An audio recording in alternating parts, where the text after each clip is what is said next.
2024 के चुनाव से पहले जब नीतीश कुमार को फिर से महागठबंधन से एनडीए की तरफ स्विच कराया गया, उस समय उनको बहुमत साबित करने के कैसे लाले पड़े हुए थे। भले ही 130 का संख्या वो पूरा कर लिए, लेकिन 122 पूरा करने में उनको परेशानी थी, क्योंकि राजद ने वो जो जाल बुना था, जिस व्यक्ति का नाम लिया आपने शुरू में, डॉक्टर संजीव का, उन पर कितने तोहमत लगे हैं। बिल्कुल, यहाँ तक कि उन पर केस भी है, जिस केस की सुनवाई भी शुरू हो गई है और ईओयू जो है उस पर जांच भी शुरू कर चुकी है। मैंने ये तो सदन में ही बोल दिया था सम्राट चौधरी ने कि हम छोड़ेंगे किसी को, जांच होगी और सबको सजा मिलेगी। तो इसमें सुधांशु शेखर ने पहल किया, सरकारी गवाह बन गए और उसके बाद उन्होंने कई लोगों को फंसा दिया।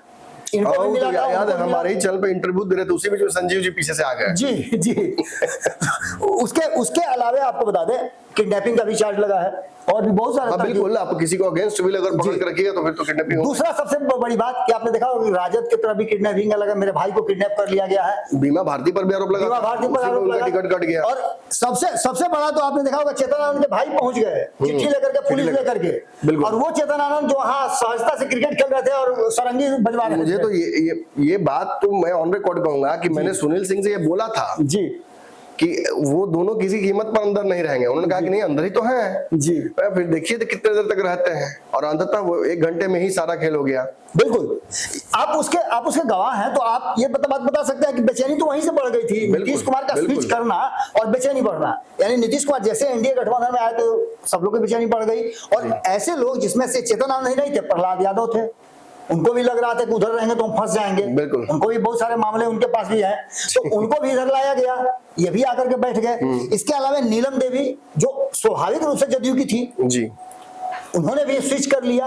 इसके अलावा संगीता कुमारी ये भी स्विच कर गई, क्योंकि नीलम देवी जदयू की थी जी, जो जदयू की पहले से पूर्व में जदयू से ये चुनाव लड़ती रही हैं। पहली बार आजम से चुनाव लड़ा है, उनका स्वाभाविक वो गठबंधन था। आपने देखा कि अनंत सिंह को जेल से बाहर निकाल करके लोकसभा चुनाव में लाया गया। उनके लिए मैंने, आप समझिए ना, उनके लिए परिस्थितियां, जब एक आदमी को आप किसी के हत्या के आरोप में जो जीवन गुजार रहा हो, उस आदमी के लिए कानून बना के जेल से ला सकते हैं, तो अनंत सिंह ने तो किसी को हत्या नहीं ना किया है। बिल्कुल, वो तो झूठा कह रहे हैं कि आरोप लगाया गया है कि 47 का। उनके लोग तो लगातार कहते हैं लिपि सिंह फंसाई। तो निश्चित रूप से अब लिपि सिंह उनके साथ है भी नहीं जदयू के, तो उनके लिए बहुत सारा मामला है। तो आने वाले समय के लिए ये 4 नाम जो है, ये कहीं ना कहीं राजद से जदयू की तरफ स्विच कर रहे हैं। संगीता कुमारी को तो पद भी मिल गया जी।